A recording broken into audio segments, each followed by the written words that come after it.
Good afternoon, everyone, and welcome to News 3 Live at 4 on this Monday. Hope you all had a good weekend. Welcome back to you. Thanks. It's walking wounded here. I'm hanging in there. You have pneumonia? I'm getting one day at a time here. We'll get through it. Yeah.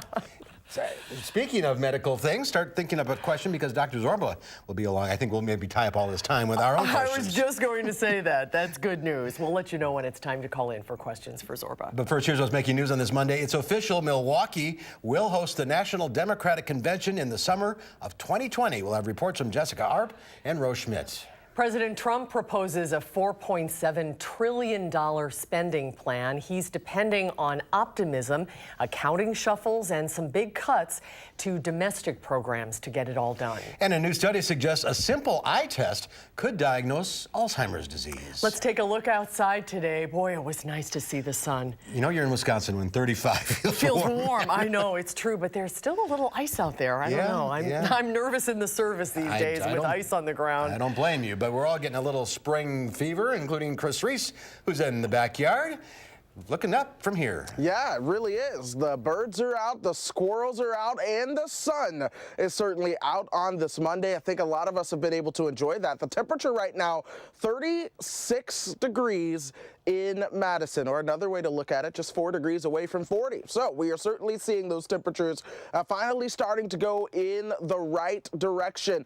Winds are calm, so that's a good news. It's been a little bit breezy so far this afternoon, but with those winds now starting to relax, there won't be much of a wind chill out there. So things certainly feeling good and looking nice, but things do get a lot better in due time. We still do have at least a little bit of a west wind in some spots, so I can't rule out any kind of breeze if you are out and about so far this afternoon. Whoa, there we go. All right, we're coming on back over to me, but check this out. Temperatures have essentially been in the 30s all day long, where we do have that snowpack. A cold front did come through yesterday, and we did get a little bit colder as a result of that. However, this is where things do begin to change. After one more cold night tonight, we will soon see things heading in the right direction towards spring, which is, of course, only 9 days away. Perhaps some 50s, maybe even getting close to 60 in our forecast. But with that warmth does come something that we are all not so fond of around here, and that is the word flooding. There are flood watches up from Kansas all through western Wisconsin. Of course, I'll be breaking that all down coming up in Maine weather. There's a lot of rain on the horizon. But first, I do want to go ahead and show you guys a look at traffic. This is the Beltline at John Nolan. So far, no big issues showing up, so that's good news. Traffic is moving along. There is one stalled vehicle on the west side. That's the Beltline near Whitney Way. Downtown, a few brake lights starting to show up, but nothing substantial. Of course, we'll be tracking that rush hour traffic for you guys throughout the show as well. All right, we will see you in a few minutes. I'm looking forward to almost 60. Yeah, me too. I will tell you that. You were waiting for winter? Well, you've had enough too, right? I like all four seasons. That's the thing. Winter has had its place, but spring, it's time. It is Step on up. All right, Chris, we'll see you in a few minutes. Thank you, Chris. First at 4, Wisconsin will once again be the center of the political world in a presidential election year. This is after officials with the Democratic National Committee selected Wisconsin as the home of the party's national convention in 2020. We have political team coverage of this announcement, and we start with Jessica Arp, who tells us in part how we got here. Well, right. And also, if you were wondering, it's 490 days until this convention. Counting? But who's counting, really? There is no doubt, though, that this is in part because of the results in 2016, where Hillary Clinton didn't campaign in the state and President Donald Trump won Wisconsin in an effort to turn the tide in the next presidential election. Today, DNC officials announcing that Wisconsin beat out both Houston and Miami to get the July 2020 convention to be hosted largely at the Fiserv Forum, the new home of the Milwaukee Bucks. Milwaukee Mayor Tom Barrett laying out plainly why the DNC chose Wisconsin and giving us a preview of what we'll see in July of next year. And Milwaukee and Wisconsin are ready to roar. We are ready to host this convention, and we're ready to make sure that all of America knows how much we care about the working people in our community.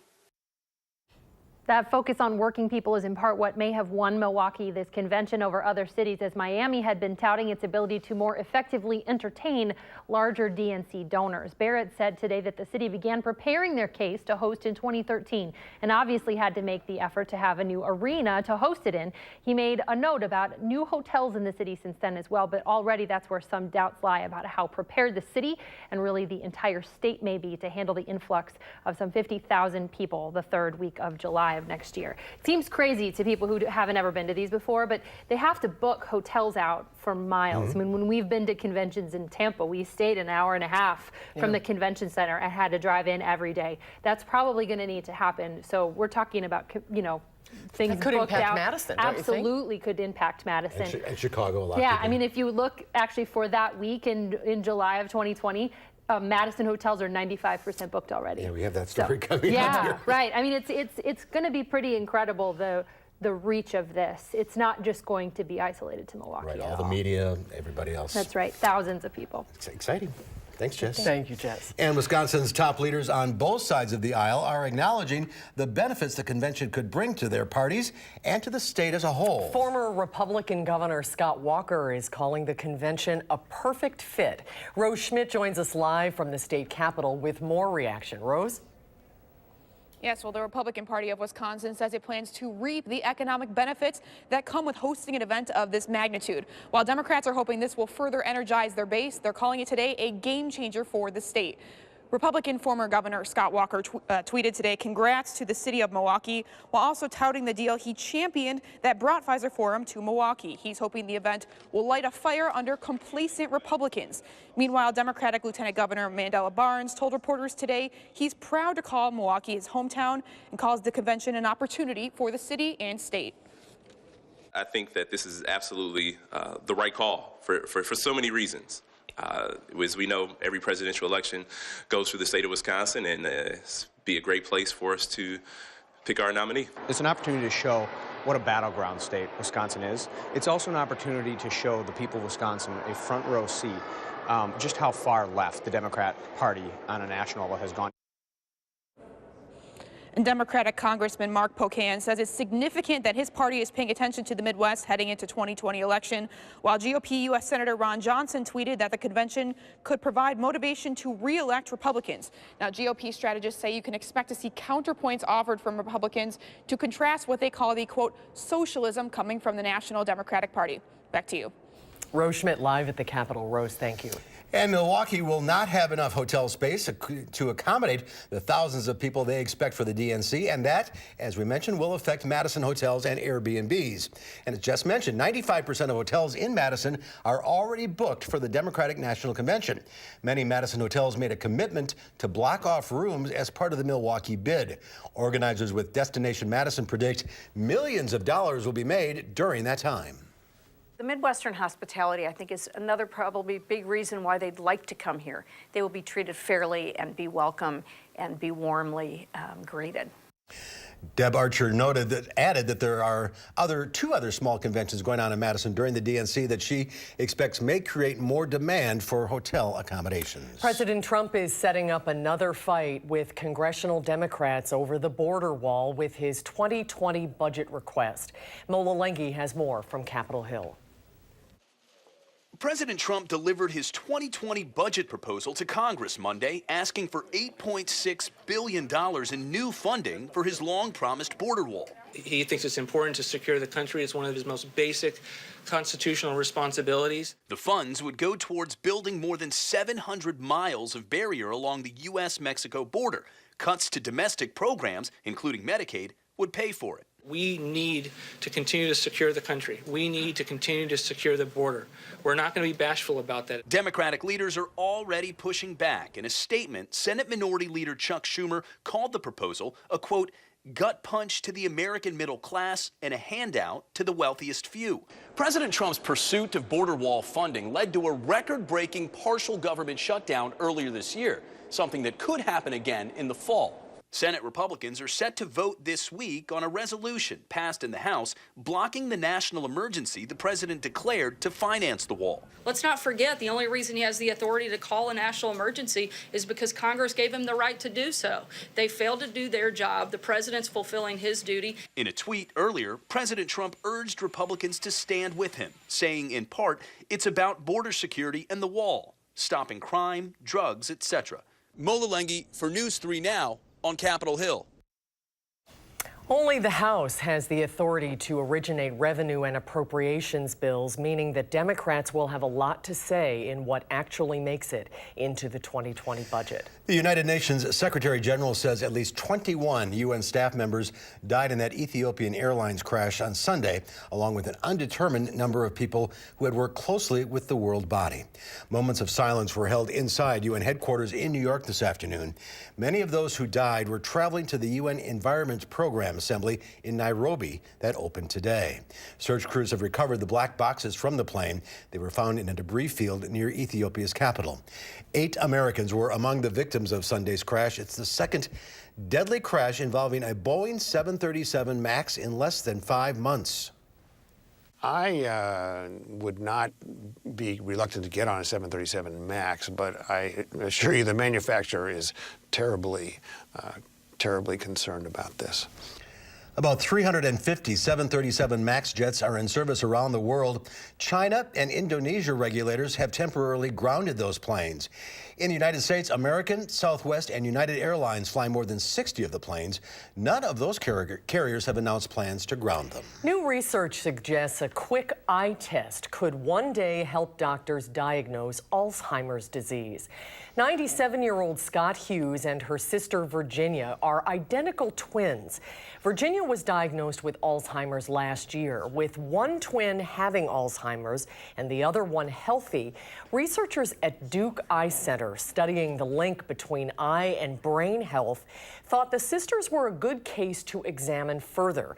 They took images of their eyes and discovered the twin with Alzheimer's disease had significantly decreased blood vessel density in the retina. That finding spurred a new study of more than 200 people. Cognitively healthy, normal individuals do not have these changes in the retina. These changes happening in the retina of the eye may actually mirror the blood vessel changes happening in the brain of individuals with Alzheimer's disease. Researchers say they plan to study people who have the gene for Alzheimer's but don't have symptoms next to see if they may be able to predict the development of the disease. That is fascinating. It really is. Well, when Live at 4 continues, we'll head to the movies with our film critic, Will Loper. We'll find out what Will thinks of Captain Marvel, the first superhero movie with a woman in the lead. That's when Live at 4 continues.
Welcome back. An amazing new sculpture opens this Friday in New York City. It's called Vessel, a climbable work of art. It's part of a $25 billion mini-city that has been opening in stages on Manhattan's West Side. The development, which includes a hotel, a school, a retail mall, and restaurants, is intended to transform what was once the last underused industrial stretch of Manhattan into a destination like Rockefeller Center. And I think this is super exciting for New York City. People are going to climb it, walk it. I think this is going to become the most Instagrammable moment in all of New York City. The development also includes a skyscraper with an outdoor observation deck taller than the Empire State Building. Strong retail sales numbers sent stocks higher on Wall Street. The Dow Industrials gained 200 points, closing at 25,650. The NASDAQ Composite Index added 149. The S&P 500 was up 40.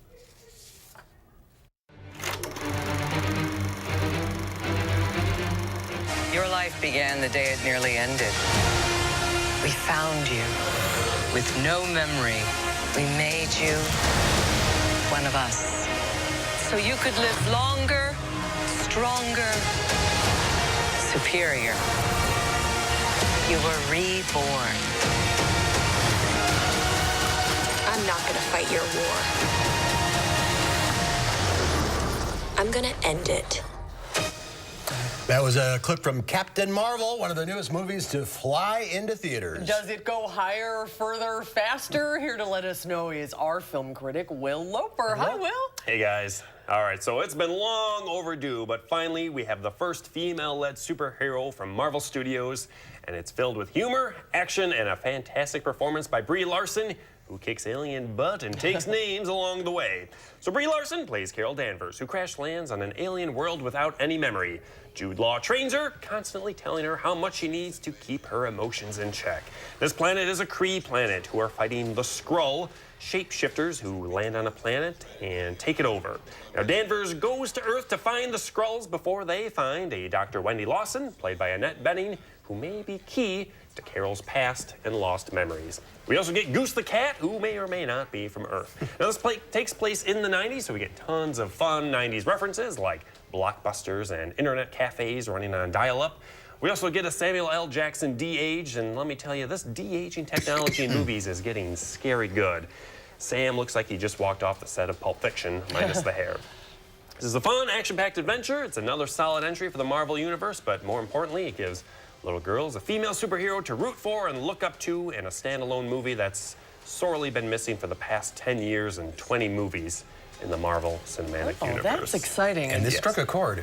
Absolutely. I mean, this made a ton of money, 153 million domestic, 455 million worldwide, which is the 6th largest ever and the 2nd largest for a Marvel film. Wow, and Brie Larson is really getting rave reviews for this. She did a great job. Yep, she gives a knockout performance, and she's great in everything. And just going off of Room, she said she kind of had signed up for this right after she won the Academy Awards. So can I get that Samuel L. Jackson de-aging thing? I'll take that too. Can we put that up? Call up Disney, they'll take 40 years off your life. Yeah. All right, what's the rating? Episode 4, Goose the Cat's out of 5. Goose the Cat. Goose the Cat, he steals the show. Oh, he's cute. Great. Yeah. So cute. And next week? I'm off, but I'll be back the following week with more reviews. Jordan Peele's Us comes out, so. Oh, okay, Enjoy your time off. Thank you very much. Thank you, Will. Thanks, Will. guys. We'll be right back. You're watching News 3 Now, live at 4. At her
Take a look at this. A passerby had a lucky escape when a section of a wall collapsed during strong winds in London.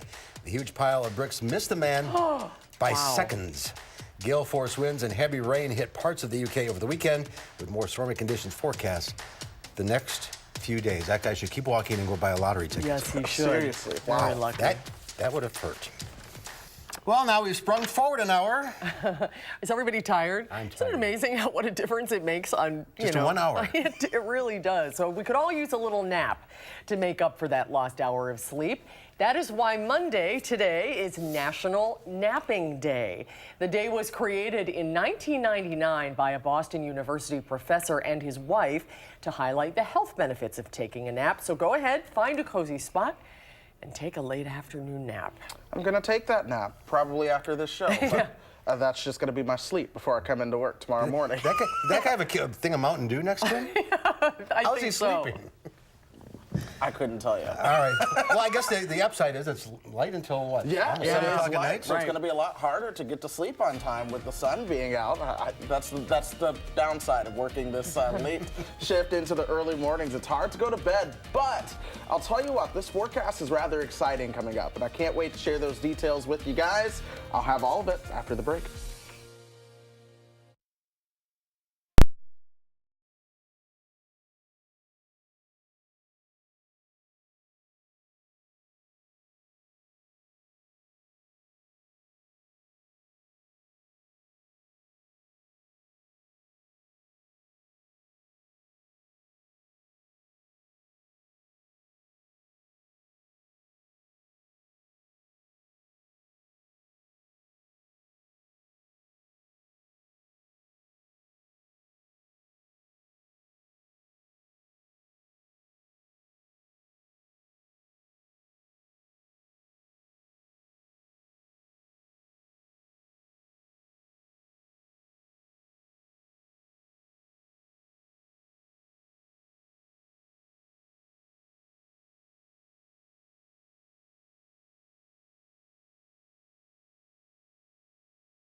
Well, it has been a chilly day, but a day full of abundant sunshine here in south central Wisconsin. I'm certain that's been a welcome change for a lot of us. Our high today has made it 36 degrees so far, which is only 5 degrees below where we should be for this time of the year. That morning low 1 degree below our normal low 23. So we're starting to see those temperatures somewhat closer to average, and I do think that as we get towards tomorrow afternoon, those temperatures will certainly be where they should be for this time of the year, and then eventually getting better. 36 is actually where we're at right now, so our high is occurring as we speak. Winds are calm at the airport, but some of us are seeing at least a little bit of a breeze out there. But with that sunshine, folks, it does at least feel good. 36 in Janesville as well. Lone Rock and Boscobel both at 37. Even the Dells at 34, and Watoma and Camp Douglas at 32. Black River Falls also at 33. So we are seeing those temperatures right around or just above freezing for just about our entire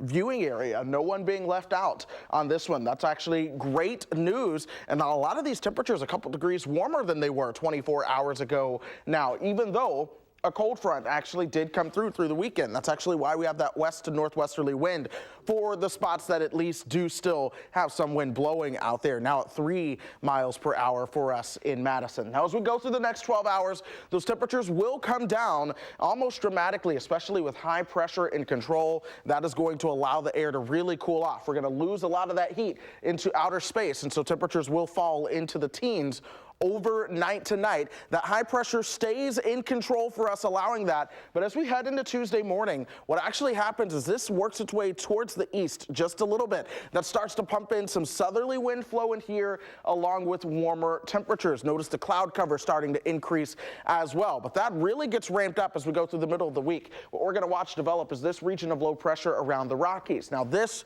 is going to be a powerful storm system. It's going to track through the high plains. But as that storm system wraps up in intensity, it's really going to continue to drag in more moisture, but also more warmth, especially as we go towards Wednesday and into Thursday. So a blizzard in the plains, but we are really talking a lot of warmer temperatures for us. In fact, watch the surge in the warmth that comes up from the south towards the upper Midwest and the Great Lakes.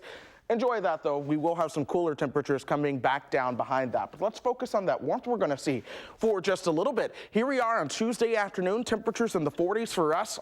80s down in Texas, but watch how that warmth spreads throughout the country. We're talking 70 in Memphis, 68 in St. Louis, 53 perhaps for us in Madison. 60s are possible as you work your way towards Omaha. Then on Thursday, those 60s could be possible for us here in Madison. Now, that could be on the warmer side for now, but if we are able to make it towards 60, we'd be ahead of the schedule. Normally, we only see that 60-degree temperature for the first time around March 23rd, so we would be ahead of schedule on that if we're able to get there.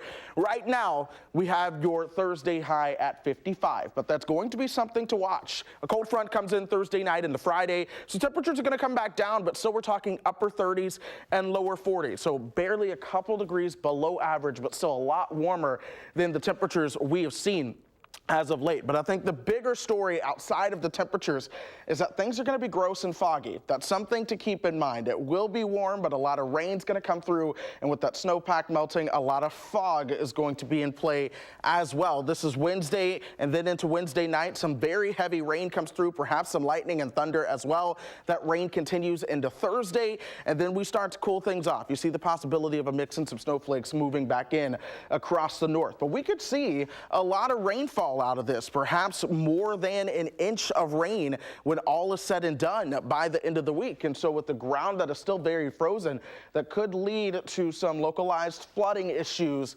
into Thursday as well. In fact, there are some flood watches in play from the western half of the state all the way through parts of Iowa, Nebraska, and down to Kansas. And then you see the winter storm watches and the blizzard warnings that they do have just to the north and west of that. So the reality is it's going to be a big time system that's going to impact a large amount of people here in our country. Again, we are on the warmer side of that. Another cold night tonight, 14 degrees.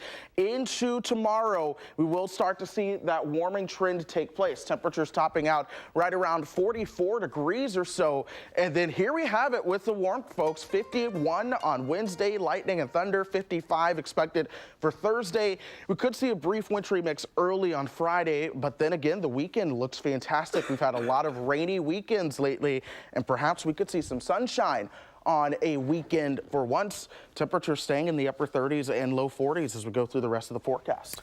Maybe we've turned the corner. maybe we have turned the corner. Fingers Let's crossed. keep our fingers Don't crossed. jinx it, don't I know. jinx it. Exactly, Not gonna don't say, a lot jinx of it. people have told me not to get too That's right. excited about spring yet, Yes. because April has to come. But That's right. Hopefully, we will stay on the warmer side here. All right, Chris, thank you. Thanks, Chris. Well, DNA home test kits can reveal ancestry and can even give customers genetic information connected to their health. But the tests can also expose some surprising family secrets, including unknown relatives and biological parents. Tony DeCopo reports. This is my dad and I in high school. Katie Canning never exactly looked like her parents. My mom would tell me when I was growing up, oh, you're part Native American, you're Native American. But when she finally took a home DNA test about 5 years ago, she got a lot more truth than she expected. She's part Jamaican for starters, and her biological father is not the man who raised her, but a traveling guitarist named Baron Duncan. A Jamaican touring guitarist? Yeah. That is awesome. Crazy, so crazy.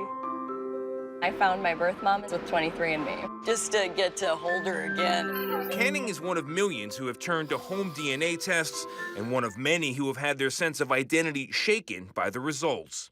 Activating your test. 23andMe and Ancestry DNA both warned customers that they could receive shocking information, but neither company offers genetic counseling as part of their standard package. People are smart and capable. They can make sense of it. Emily Drabant Conley is Vice President of Business Development at 23andMe.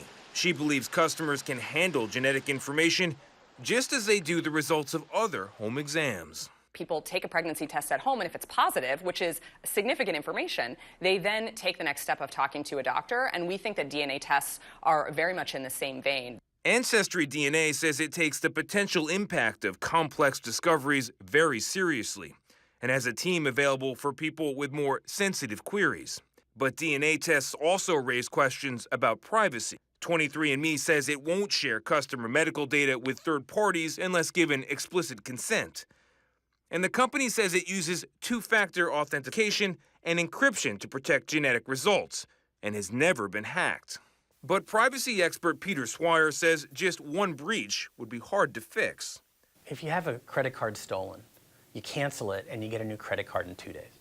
If your DNA gets revealed to the world or to the hacker, it's really hard to get new DNA. Just doesn't happen. Canning is still working through the meaning of her own results, but she is sure of one thing. My dad's my dad. You know, he'll walk me down the aisle one day. Katie told us her biological dad died before she could meet him, but her mother did come clean about him in the end. 23andMe says it loves stories like hers, by the way, because it underscores that we all have DNA from all over the world, and we all are immigrants from somewhere. Tony DeCopo, CBS News, New York. A traveling Jamaican guitar player. Isn't that something? I know. Incredible. Be careful what you wish for. When we come back, we'll meet this month's top-notch teacher. Melissa Lund says there's more to going to school than just showing up. We'll find out how she motivates her students when Live at 4 continues.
Well, time flies when you're having fun is a phrase that you'll hear often in a, believe it or not, fourth grade classroom. Charlotte DeLeste is here to show us what she found in Wanakee. Charlotte? I about fell out of my chair when I heard a student actually say that, and it's often because of Heritage Elementary's Melissa Lund, this month's top-notch teacher, who's making sure what her students learn is always worth their time.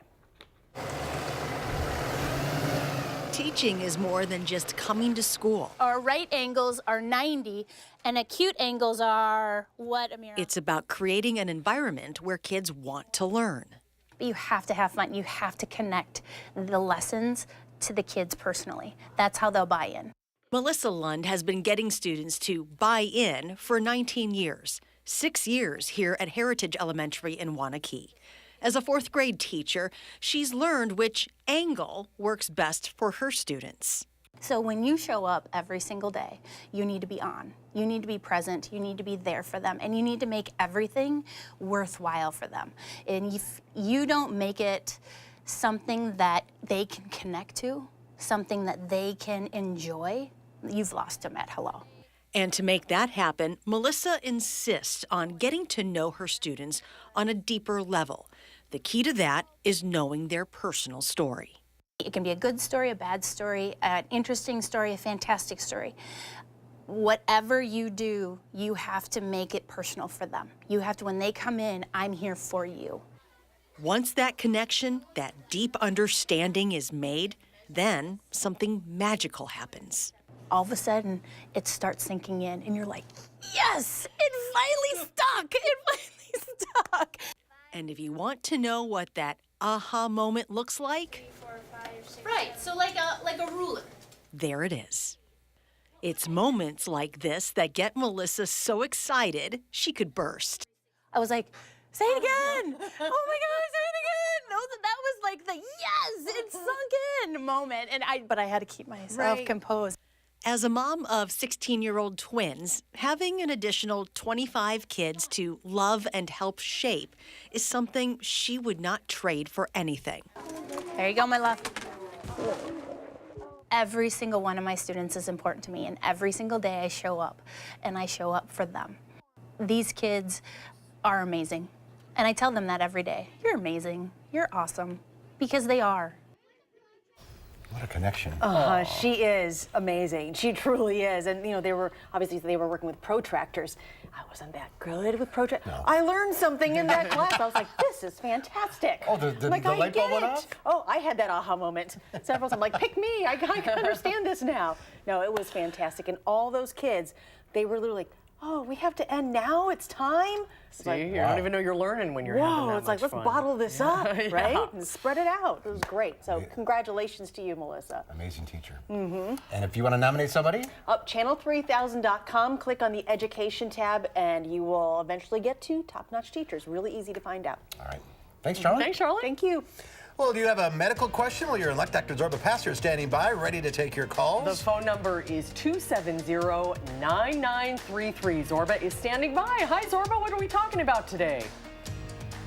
Talk about diet soda and strokes. Should you be concerned?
Well, a neighborhood in Omaha decided to have fun with all the snow. They built an 18-foot-tall Frosty the Snowman.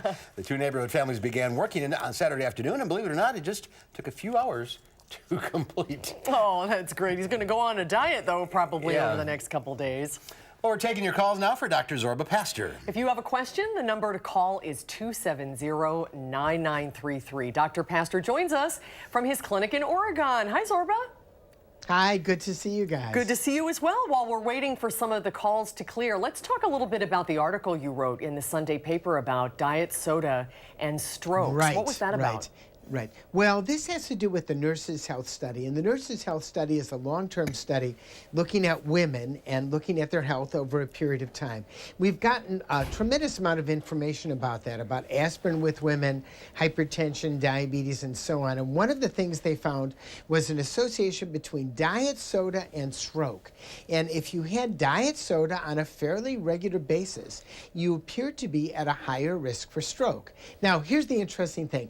You can't say there's a cause and effect. It might just be that women who are drinking diet soda are more likely to have a stroke because they may not be in shape, they may have other medical problems, but they controlled for diabetes, hypertension, and so on, and still they found this association. So I've got some thoughts about this. First of all, diet soda does not get you to lose weight. I mean, the more diet soda we drink as a society, the heavier we have become. So the idea that you're going to lose weight with diet soda doesn't seem to be the case, because it may be that you stimulate your taste buds to eat more food somewhere else. And I think if we see an association between diet soda and anything bad, we kind of have to think about why we're drinking diet soda in the first place. And I think plain old water or fizzy water is really the way to go, because this is disturbing information. It really is. Stick with the water. All right, we have some calls for you, Doctor. We'll start with Bob in Jefferson. Hi, Bob. Hi there. Hi, Doctor. This isn't a question, but it's a thank you. Over a year ago, I had to get off NSAIDs because it was hurting my kidneys. And I have arthritis in my thumbs, and I couldn't find anything to help. I tried Tylenol, but that didn't seem to help. But then you came on the air and said you have to take up to 4,000 milligrams for 2 weeks. I just wanted to say it works. Oh wow! Oh, great. I am pretty much pain-free in my thumbs because I take Tylenol continuously. Well, another satisfied customer, Bob. Excellent. Thank you. Thanks for calling in. Thank you, Bob. That was nice. Thank you very much. You know, it's very interesting because people say, well, the Tylenol doesn't do the job.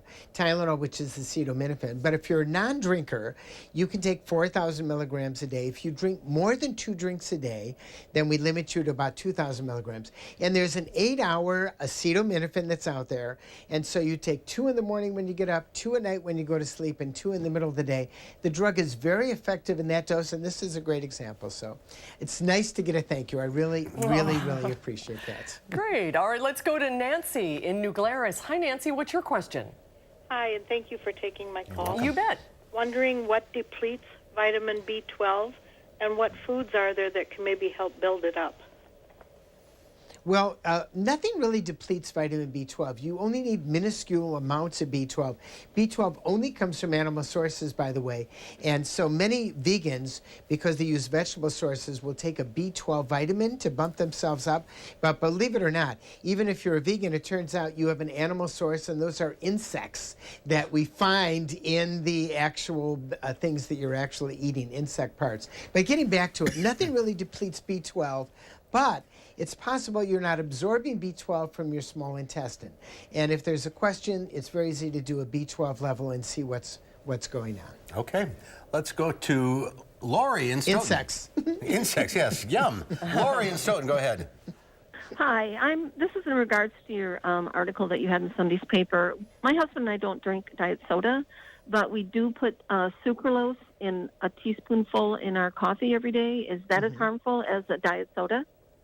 You know, First of all, it's an association study, but diet soda has lots of other things. You look at aspartame, which is still the most common thing at all in diet soda. And I'm not telling people not to use minimal amounts of sucralose, which is the name, the generic name for Splenda. So I don't think there's really any issue with that at this point. It's just that diet soda is associated with this, and why are we drinking it when we're not losing weight? That's kind of what I think is the bottom line. All right. So yes, I think you could use it. Okay. All right, good to know. Let's go to Betty in Wisconsin Dells. Hi, Betty. What's your question?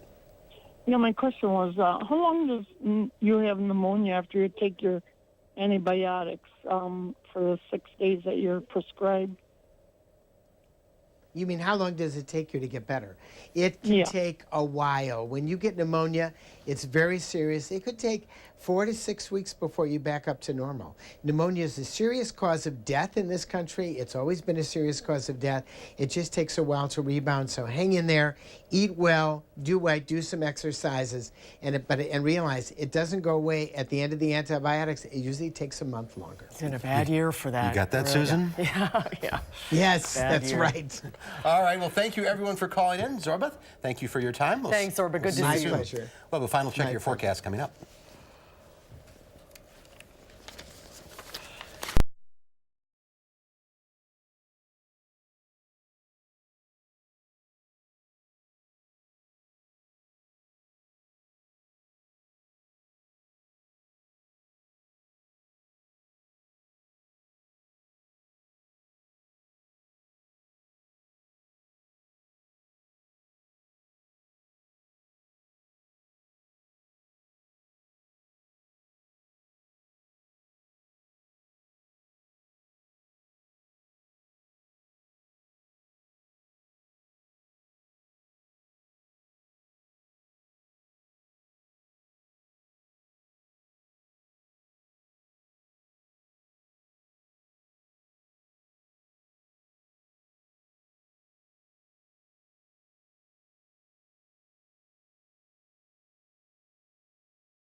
Chris is back with a forecast we can all get behind. Yeah, except for the flooding. Things are going to get milder, at least. In fact, we're already starting to see some of those milder temperatures out there right now. These are current temperatures right around 36 degrees, and things only get warmer each and every day through Thursday from here. So that's certainly some good news. Tonight, though, will be another chilly night. We're going to see those lows around 14. Some patchy fog is possible, and with that, we could see some slick spots. So be careful about that in the morning. Warm weather and snow, fog. Yep. All right. Thanks, Chris. Thanks, Chris. And tomorrow here on Live at 4, is your child ready for their first car? Deep breath. Yeah. Consumer Reports has the teen first car buying advice. How about a nice Lexus? Well, probably not for your teen, but we'll go behind the wheel of the Lexus UX with Harvey Briggs tomorrow on Live at 4.